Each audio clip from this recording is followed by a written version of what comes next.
প্রথম প্রেমের গল্প। রমনা পার্কের প্রেমিকার সাথে বসে আছি আর বাদাম খাচ্ছি। এমন সময় দেখি একজন দিদি ভাই আমাদের দিকে এগিয়ে আসছে। ভালো করে তাকাই দেখি, আরে এটা না আমার আব্বা।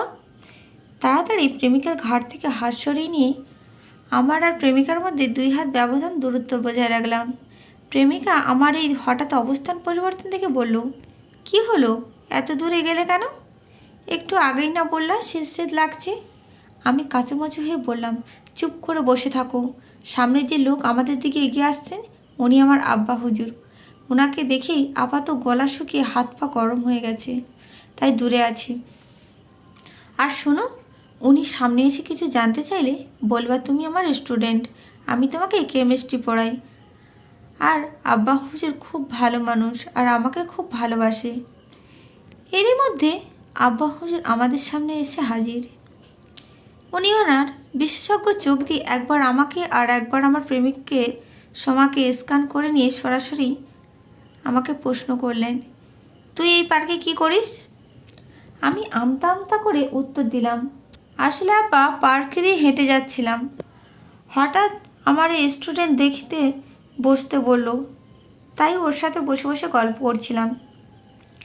আমার প্রেমিকাও আমার সাথে যোগ দিল। হ্যাঁ আঙ্কেল। ভাইয়াকে দেখে আমি বসতে বললাম। তাছাড়া জারণ বিচরণটা এখনও ঠিক মতন বুঝি নাই, তাই ভাইয়ার থেকে আবার সেসব বুঝে নিচ্ছিলাম, তাই না ভাইয়া? হ্যাঁ হ্যাঁ আব্বা, ও খুব ব্রিলিয়েন্ট ছাত্রী, ওকে কেমিস্ট্রি পড়াই, একটুতেই সব বুঝে যায়, কিন্তু জারণ বিচরণটা বোঝেই না, তাই এটা নিয়ে আলোচনা করছিলাম। মানুষ হঠাৎ অদ্ভুত কোনো প্রাণী দেখলে যেভাবে তাকিয়ে থাকে, আব্বাও আমার দিকে সেভাবেই তাকিয়ে আছে। আর আমি একবার আব্বার মুখের দিকে আর একবার প্রেমিকার মুখের দিকে দেখছি। হঠাৎ আব্বা বলে উঠল, তুই না এসএসসিতে 2বার কেমিস্ট্রিতে ফেল করেছিলিস, ইন্টারনেটে একবার। তুই এমন গাধা হয়ে এই মেয়েটাকে কী শিক্ষা দিস? বন্ধুরা আজকাল প্রেমিকার সামনে বাঁশ দেয়, সেটা খুবই স্বাভাবিক ব্যাপার, কিন্তু নিজের বাপ যে প্রেমিকার সামনে নিজের ছেলেকে এভাবে বাঁশ দেয়, এই অভিজ্ঞতা মনে হয় আমারই প্রথম। প্রেমিকাকে বলেছিলাম, আমি এসএসসিতে ইন্টারনেটে 2টাতেই গোল্ডেন প্লেস পাইছি। ছেলে খুবই ব্রিলিয়ান্ট, জগন্নাথের কেমিস্ট্রিতে পড়ি। কিন্তু আব্বা প্রেমিকার সামনে ইজ্জতের পুরা ফালুদা করে দিয়েছে। আব্বার এসব কথা শুনে প্রেমিকা আমার দিকে আগুনের চোখে তাকিয়ে আছে। ঠিক এমন সময় আব্বা হুজুর আমাদের মাঝে বসে গিয়ে ওকে বলল, দেখো মা, আমার এই ছেলে কিভাবে তোমাকে পড়ায় এটা আমার ঠিক বুঝে আসছে না। যে ছেলে নিজেই পরীক্ষায় ফেল করে তার ছাত্রের রেজাল্ট কেমন হবে সেটা ভেবেই আমার কষ্ট হচ্ছে।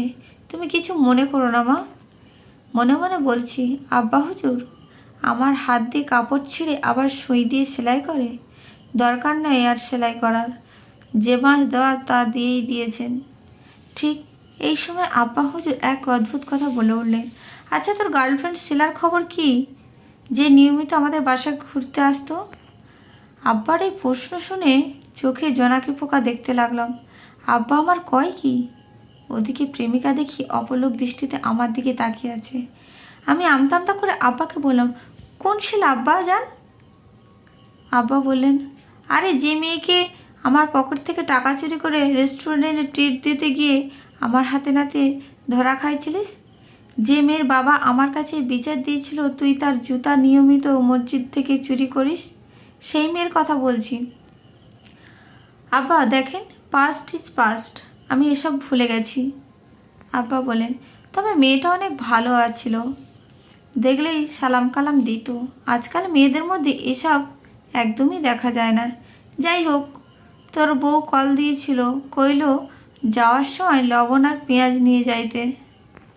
আমি তো অবাক, বিয়ে করলাম কবে আমি? কিছু একটা বলতে যাব, এদিকে সোমা উঠে দাঁড়াইয়া আমার সামনে এসে ঠাস করে একটা থাপ্পড় দিয়ে সোজা হাঁটতে লাগলো। আব্বা এমন সময় বলে উঠল, এ কেমন অদ্ভুত ছাত্রী তোর, শিক্ষককে সম্মান দিতে জানে না? আমি অবাক আব্বাকে কইলাম।